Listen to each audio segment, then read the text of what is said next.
सदाभाऊ खोत आपल्यासोबत आहेत। दादा, तुम्ही आज मुख्यमंत्री एकनाथ शिंदे यांच्या भेटीला आलेले आहेत, काय प्रामुख्याने कारण?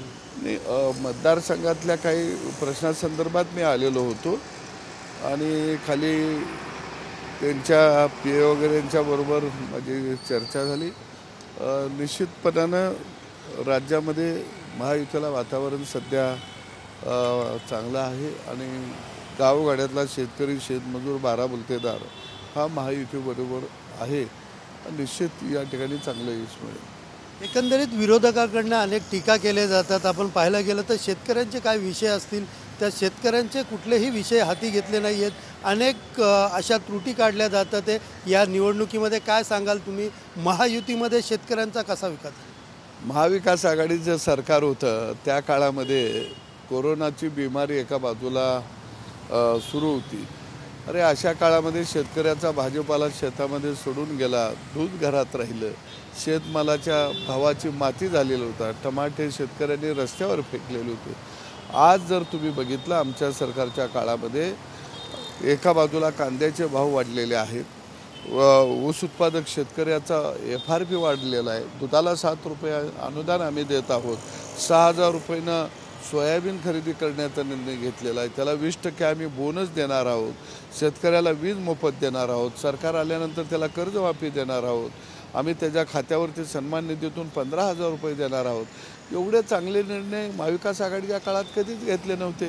ज्यांना फक्त खायचं माहीत आहे, राज्य लुटायचं माहीत आहे, काय ते परत राज्य लुटायला मिळावं म्हणून त्यांची चाललेली धडपड आहे। यावेळेस काय आपल्याला विश्वास आहे? नेमका महायुतीची कशी सरकार येईल, काय सांगाल? आणि मुख्यमंत्रीचा जो तिढा आहे की निवडणूक ज्याची जागा जास्त आहे ते त्यांचाच मुख्यमंत्री असणार आहे, काय वाटतं? महायुतीचा मुख्यमंत्र्याचा चेहरा आमच्याकडं एकनाथ शिंदे साहेब म्हणून सध्या काम करत आहेत। त्यांनी आता त्यांचा या निवडणुकीतला मुख्यमंत्री पदाचा चेहरा कोण त्यांनी जाहीर करावं। आम्ही एकनाथ शिंदे साहेब आमचे मुख्यमंत्री म्हणून आम्ही निवडणुकीला सामोरे गेलो, त्यांच्या नेतृत्वाखाली गेलेलो आहोत। निवडणुका झाल्यानंतर आमचे नेते सक्षम आहेत। आमच्यात मुख्यमंत्री पदासाठी रस्सीखेच नाही तर सामान्य जनतेच्या विकासासाठी आमच्यात रस्सीखेच आहे। अमित शहा यांनी सांगितलेलं की ज्यांच्या जागा जास्त आहे आणि निवडून आल्यानंतर जागेच्या नंतर आम्ही देवेंद्र फडणवीस असतील किंवा एकनाथ शिंदे त्याच्यानंतर निर्णय घेऊ। मला वाटतं की मुख्यमंत्रीपद हा कोण असावा कोण नसावा हा विषयच आमच्याकडे गौण आहे।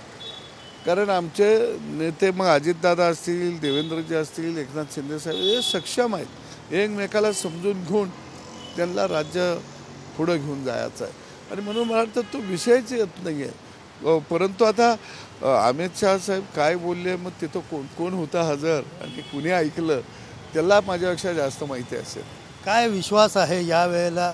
किती जागा नेमक्या आपल्या महायुतीच्या येणार, कशा पद्धतीच्या येणार, सरकार आपलं कसं होणार? नाही, 180पेक्षा जास्त जागा येणार महायुतीच्या। निश्चितपणानं महायुतीचं सरकार स्थापन होणार कारण हे सरकार जनतेप्रती निष्ठा ठेवून काम करणारं सरकार आहे आणि तळातल्या घटकाला बरोबर घेऊन जाणारं हे सरकार आहे। मग आमचा दिव्यांग बांधव असेल, आमची माता भगिनी असेल, शेतकरी असेल, अगदी तीर्थयात्रेला जाणारे आमचे भक्त असतील, नाहीतर या राज्यातला वारकरी असेल, या सगळ्यांना बरोबर घेऊन जाणारं आमचं सरकार आहे। दादा, शेवटचा प्रश्न आहे, विरोधकांना या निवडणुकीमध्ये ज्या पद्धतीने आपला प्रचार करतात ते त्यांना काय सांगाल? या नाही, विरोधकांचा प्रचार इंग्रजासारखा चाललेला आहे। म्हणजे झोडा आणि फोडा ही नीती त्यांच्याकडे आहे। काही ठिकाणी बळाचा वापर करायचा, काही ठिकाणी अफवा सोडायच्या, काही ठिकाणी भावनिक होयाचं, काही ठिकाणी गावगाड्यामध्ये काही लोक गैवर घालून सहानुभूती मिळवतात तसं रडगाणं गायचं आणि काही ठिकाणी जातीपातीचं राजकारण करायचं। विरोधकांच्याकडे विकासाचा कोणताही अजेंडा नाही। एकंदरीत पाहायला गेलं तर विरोधकांकडे कुठलाही विकासाचा अजेंडा नसल्याचं या ठिकाणी सदाभाऊ खोत यांनी सांगितलेलं आहे। कॅमेरा पर्सन संतोष कदमसह सुनील जाधव, TV9 मराठी, ठाणे।